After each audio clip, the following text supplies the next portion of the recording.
Hello, I'm Richard McPherson. I'm the Chief Instructor at Let's Ride Motorcycle Training, and in this lesson I'm going to show you how to use the clutch.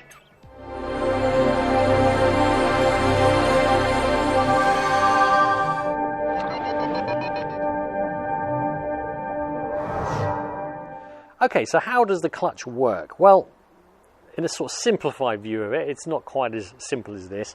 The clutch is between the engine and the gearbox. So if you imagine your engine is here and your gearbox is here, the clutch is right between, separating the two and transferring the power from the engine to the gearbox. Now how it does that is that inside the clutch you've got these 5 spinning plates which are separated or engaged depending on what you're doing with the clutch lever there.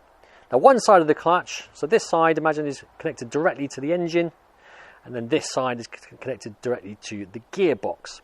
So what happens is, if the clutch is in, so you pull that lever all the way in, all the plates inside that clutch have separated and they can all spin independently of each other, which means no power is being transferred from the engine to the gearbox.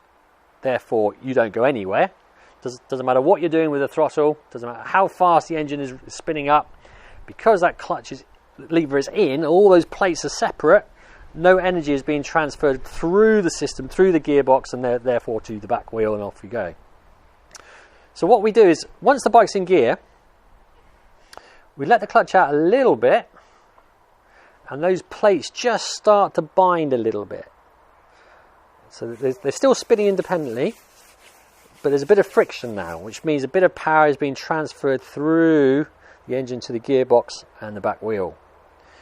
The more we let it out, the more those plates are binding together, which means even more power is being transferred through, the faster we're starting to go now, until ultimately the clutch is all the way out, and now all those plates are locked tight together now, which means all of the power from the engine is getting through to the gearbox and we're off.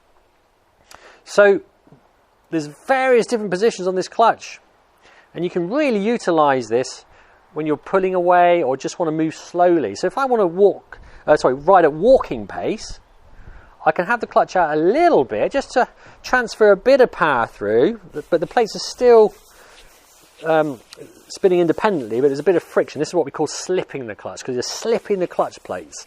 So there is friction, but they're slipping against each other.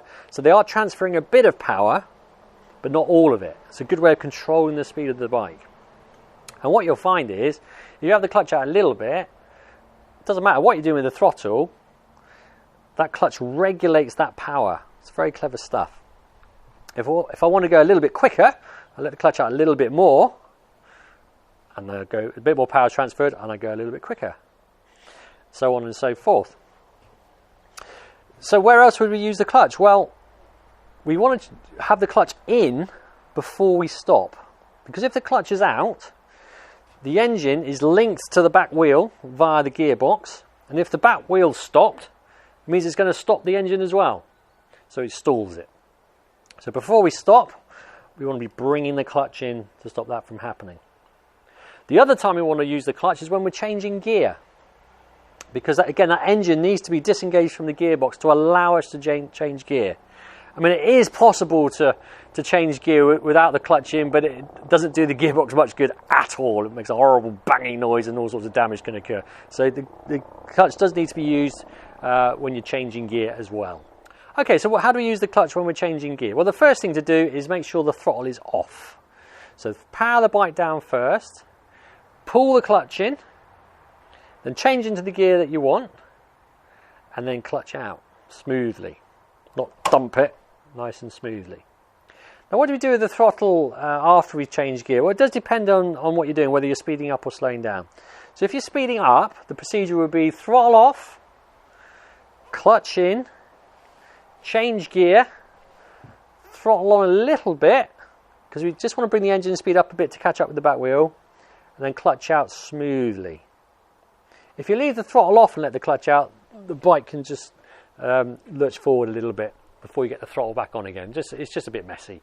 So just to recap, throttle off, clutch in, change up the gear, so your toe should be under the gear shifter, push it up, a little bit of throttle, not too much, a little bit of throttle, and then let the clutch out smoothly.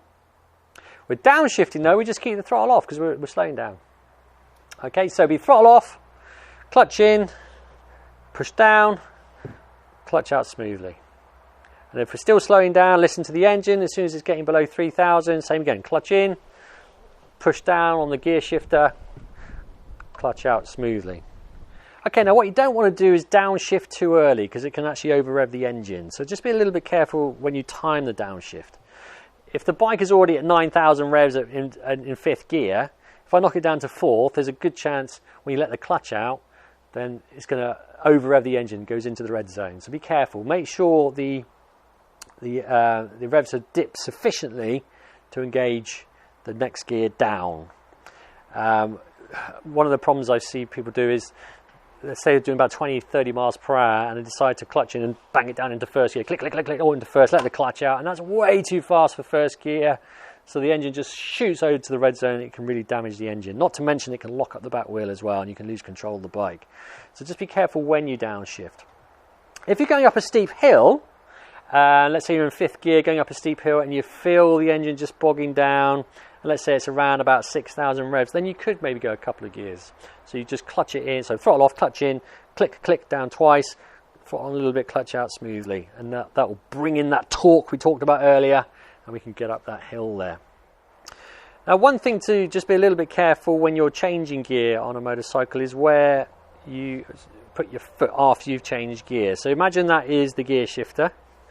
This is my foot. So when I push up, I put my foot underneath it, push up to change gear, and then just make sure your foot comes completely off the gear shifter.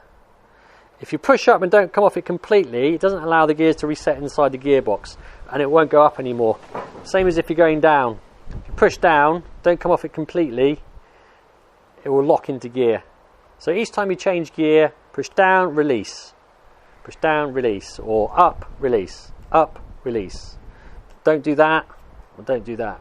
And when you're not using the gears at all, you can just slide your foot across to the side and relax.